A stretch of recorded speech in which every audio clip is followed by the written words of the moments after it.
దాదాపు 9 నెలలు అయిపోతాం.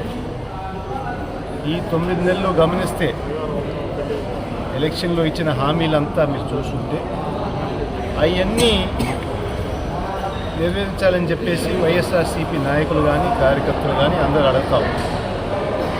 ఎవరు అడుగుతున్నారో వాళ్ళ మీద కేసులు దబాయిస్తూ ఉన్నారు. ఫస్ట్ ఊర్లలో వచ్చి మన నాయకుల మీద తప్పుడు కేసులు కానీ అన్నీ పెడుతూ సోషల్ మీడియా వాళ్ళు కూడా కొంచెం కేసు ఎక్కడన్నా ఈ దోపిడీ జరుగుతూ ఉన్నాయి కదా, మీరు అందరూ గమనించుంటారు. ఆత్మకూరులోనే ఇసుక దిబ్బలన్నీ మాయమైపోయినాయి, మట్టి గుర్తులైతే ఇంకా ఎక్కువైపోయినాయి, చెరువులు మాయమైపోతూ ఉన్నాయి. రకరకాలుగా దోపిడీ జరుగుతూ ఉంటూ ఎవరైనా ప్రశ్నిస్తే మాత్రం సోషల్ మీడియా వాళ్ళు కూడా ప్రశ్నిస్తే వాళ్ళ మీద కేసులు వేసి దాదాపు అందరినీ జైలు వేయడం, తప్పుడు కేసు వేయడం, అంతా తిప్పడం అంతా.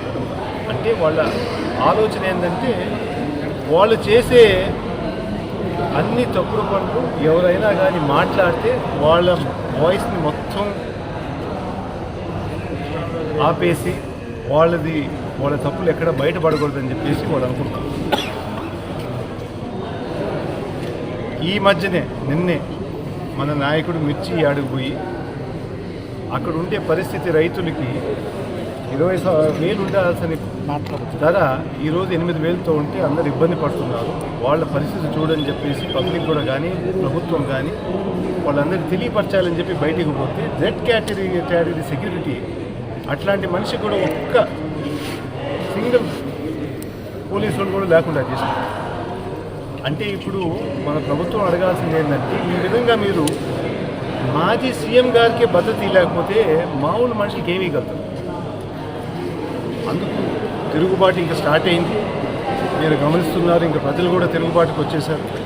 ఇంకా ఇదే విధంగా పరిస్థితి 2-3 నెలలు పోతే మాత్రం వాళ్ళు ఇక్కడ ఉండడానికి కూడా కష్టంగా ఉంటుందని చెప్పి నేను భావిస్తున్నాను. వాళ్ళకి ఏ పరిస్థితి అయినా కానీ ఏదో ఒకటి వాడి మన జగన్మోహన్ రెడ్డి గారికి దెబ్బ తీయాలి అని ప్రయత్నంలో ఉన్నారు. 9 నెలల నుంచి రకరకాలుగా కేసులు ప్రయత్నిస్తున్నారు, ఏమేమో చేస్తూ ఉన్నారు. ఇప్పుడు ఇంకో దెబ్బ కూడా వాళ్ళకి శాంతి భద్రత తగ్గిస్తే ఎక్కడన్నా బయటికి పోయినప్పుడు ఏదో ఒక గొడవ జరుగుతుంది. దాని తర్వాత మా వాళ్ళు భయపడి ఇంకా బయటికి రాదనుకొని వాళ్ళు అనుకుంటా ఉన్నారు. అది ఇప్పటికీ జరగదు. జగన్మోహన్ రెడ్డి గారు ఎంత ధైర్యవంతుడో మీ అందరికీ తెలుసు. సోనియా గాంధీనే ఎదుర్కొని బయటకు వచ్చారు.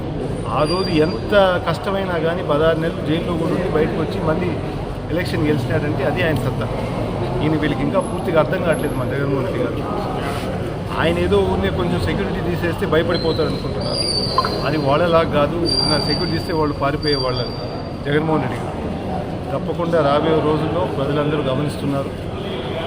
ఆయనకే సెక్యూరిటీ తీసేస్తే మన నాయకులందరికీ మన ప్రాంతంలో కూడా భయపడతారేమో, ఎందుకులే మనకి ఈ బాధలు అని చెప్పేసి అనుకుంటున్నారు. ఈ మీరు గమనిస్తే 6 నెలల తర్వాత ఇంకందరూ బయటికి రావడం కూడా మొదలుపెట్టారు. రాబోయే రోజు వీళ్ళకి సరైన పాఠం చెప్తామని చెప్పి మేము భావిస్తున్నాం.